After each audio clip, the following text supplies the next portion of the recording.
Right ఇక వైసీపీకి రాజీనామా చేసిన ఆళ్లనాని ప్రస్తుతం జనసేనలోకి చేరతారనే ప్రచారం అయితే జోరుగా సాగుతుంది. ఇది దీనికి సంబంధించిన అప్డేట్స్. ఇక నెక్స్ట్ అప్డేట్ చూసినట్టయితే నెల్లూరు అభివృద్ధిపై మంత్రి నారాయణ దృష్టి పెట్టారు. 16వ డివిజన్లో మంత్రి పర్యటించారు.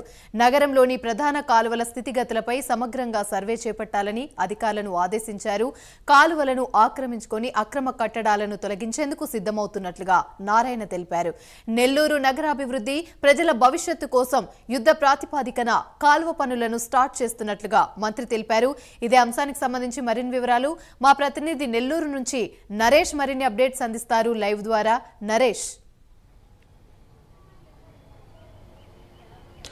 రైట్ అమిని, మొత్తానికి ఆపరేషన్ బుడమేరు తరహాలో నెల్లూరులో కూడా ఈ యొక్క ఆపరేషన్ కొనసాగుతున్నట్టుగా ఇప్పటికే మంత్రి నారాయణ వెల్లడించడం జరిగింది. ఈ నేపథ్యంలో గతంలో ఏదైతే చేదు అనుభవాలు ఉన్నాయో విజయవాడలో జరిగినటువంటి బుడమేరు యొక్క వాగు ప్రభావంతో దాదాపు 75 లక్షల మంది చాలామంది ఇబ్బందులు పడినటువంటి పరిస్థితుల్లో అలాంటి పరిస్థితులు రాష్ట్రంలో ఎక్కడ కూడా జరగకుండా రాష్ట్ర ప్రభుత్వం ఆపరేషన్ బుడమేరు పేరుతో ఇప్పటికే జిల్లాలో ఉన్నటువంటి కాలువలపై ఆక్రమించినటువంటి అనేక మంది ఎవరైతే ఇప్పటికే ఆక్రమించుకొని నివాసాలు ఉంటున్నారో వాళ్ళందరినీ కూడా ప్రస్తుతం అక్కడి నుంచి తొలగించి వాళ్ళు పేదవారైతే వారు ఆర్థిక పరిస్థితులు లేకపోతే వాటన్నిటి మీద పూర్తి స్థాయిలో ఆలోచన దిశగా నారాయణ కార్పొరేషన్ అధికారులతో అయ్యుండొచ్చు, రెవెన్యూ అధికారులతో అయ్యుండొచ్చు, అదేవిధంగా గ్రీన్ సిటీకి సంబంధించినటువంటి అధికారులతో కూడా ఆయన మాట్లాడడం జరిగింది. అయితే ప్రస్తుతం నెల్లూరులో ఇటు కాలువలపై ఉన్నటువంటి ఆక్రమించుకొని కట్టుకున్నటువంటి నివాసాలు ఏదైతే ఉన్నాయో వాటన్నిటిపై ఉక్కుపాదం మోపినట్టుగా తెలుస్తూ ఉంది. ఈ నేపథ్యంలో ఉదయం 16వ డివిజన్కి సంబంధించినటువంటి ప్రాంతంలో ఆయన తిరిగారు. అక్కడ ఉన్నటువంటి స్థానికులతో కూడా మాట్లాడడం జరిగింది.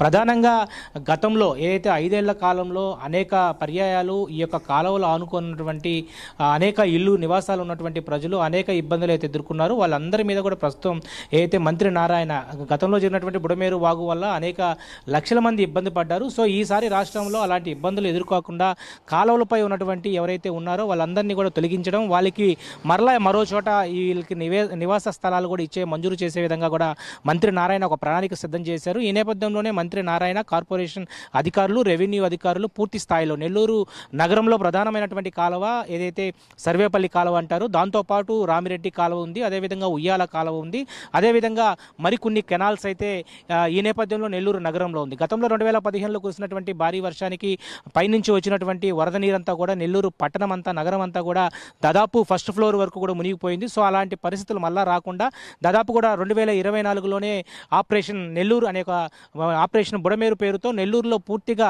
కాలువలపై ఉన్నటువంటి ఆక్రమించినటువంటి అన్ని నివాస స్థలాలు ఏదైతే ఉన్నాయో ఆ గృహాలన్నింటిలో ఉన్నటువంటి ప్రజలతో మాట్లాడడం జరిగింది. నారాయణ ప్రత్యేకించి వారందరూ కూడా ప్రత్యామ్నాయ చర్యలు చేపట్టేందుకు కూడా సిద్ధంగా ఉన్నట్టుగా తెలిసింది. గవర్నమెంట్ అన్ని విధాలుగా ఆదుకుంటుంది. వచ్చేటువంటి విపత్కర పరిస్థితులు ఎవరు కూడా చూడలేరు కాబట్టి ముందుగానే వీళ్ళందరినీ కూడా కాలువలపై ఉన్నటువంటి ఎవరైతే నివాసాలు ఉంటున్నారో వాళ్ళందరినీ కూడా తొలగించాలని చెప్పి వెళ్ళిపోవాలని చెప్పి సిఫారసు చేశారు. ఈ నేపథ్యంలో రాష్ట్ర వ్యాప్తంగా ఆపరేషన్ బుడమేరు పేరుతో చేస్తున్నటువంటి కాలువలపై ఆక్రమణ ఏదైతే ఉన్నాయో వాటన్నిటిని మీద కూడా ఉక్కుపాదం మోపుతున్నారు. ఎక్కడికెక్కడ కూడా కాలువలు ఆనుకున్నటువంటి వేల మంది కుటుంబాలు ఉన్నాయో వాళ్ళందరూ కూడా ఎవరైతే పేదవారైతే వాళ్ళందరూ కూడా నివాస స్థలాలు మరో చోట ఇచ్చే విధంగా ఉన్నారు. మరి ఆక్రమించుకొని కట్టుకో ఉంటే పార్టీలకు అతీతంగా వాటన్నిటిని కూడా తొలగిస్తామని చెప్పి హెచ్చరించడంతో ఒక్కసారిగా కూడా నెల్లూరు నగరంలో ఉన్నటువంటి ప్రజలైతే చాలా హర్షిస్తున్నటువంటి పరిస్థితి కనపడుతుంది. మరోవైపు బాధాకరమైన పరిస్థితి, ఎందుకంటే ఎన్నో సంవత్సరాల కాలం నుంచి ఉన్నటువంటి వారు ఈరోజు ఆక్రమణల భాగంగా వాళ్ళు నివాసాలు ఉన్నటువంటి స్థలాలు ఆక్రమణలో ఉన్నట్టుగా తెలుసుకున్నారు.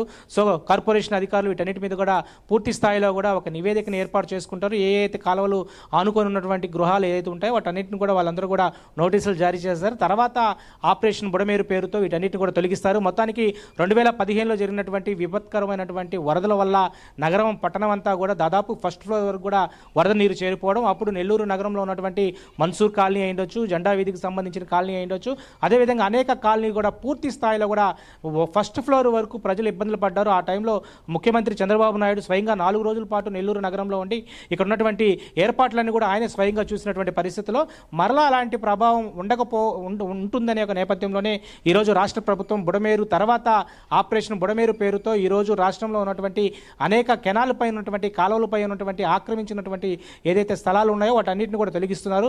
ఏదేమైనా కూడా పేదవారికి అన్యాయం జరుగుతున్నప్పటికీ కూడా ఉన్నటువంటి ప్రజలకు ఆస్తి నష్టం ప్రాణ నష్టం జరగకుండా ముందు చూపుతో ఈ రాష్ట్ర ప్రభుత్వం ఆపరేషన్ బుడమేరు పేరుతో ముందుకెళ్ళబోతుంది. సో ఆపరేషన్ బుడమేరు పేరు నెల్లూరుతో హైడ్రా కూడా ఇక్కడ స్టార్ట్ అవుతున్నటువంటి పరిస్థితుల్లో ప్రజలు ఎవరు కూడా సందేహాలు వద్దు, ఆందోళన వద్దు.